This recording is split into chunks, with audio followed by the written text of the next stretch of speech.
This is a follow-up to my last video touching on small business owners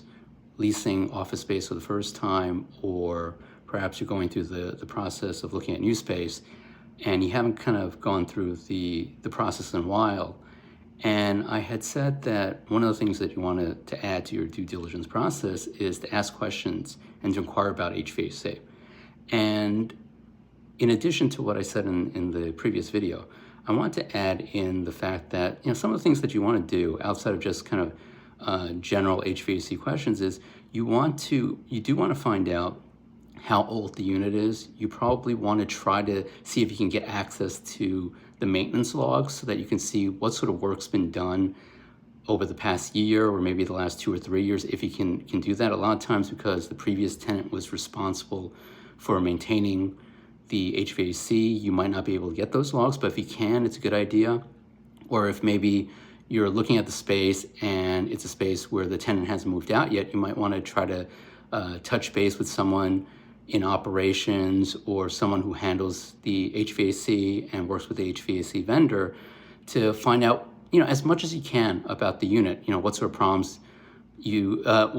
they've experienced, so that when you take over,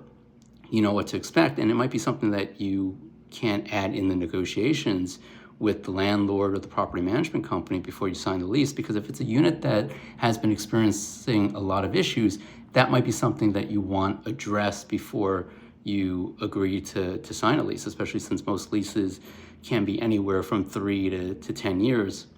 unless it's a sublease where it's going to be, that 1 to 3 year period. But even then, if you run into problems with the unit, it could be costly. And usually in most commercial leases, only a major component failure will be covered by the landlord. And even then, it could be difficult to get them to make those repairs. As during my agency days as head of operations, I went through that process multiple times. So it can be a challenge and it can be a headache. So it's something that you want to really go through the process of due diligence to make sure that if you are going to lease a space and sign for a period of time, that you're not going to end up with an HVAC system that's, 1, not going to work, and 2, that's really going to become very costly and something that you didn't anticipate as part of your bottom line.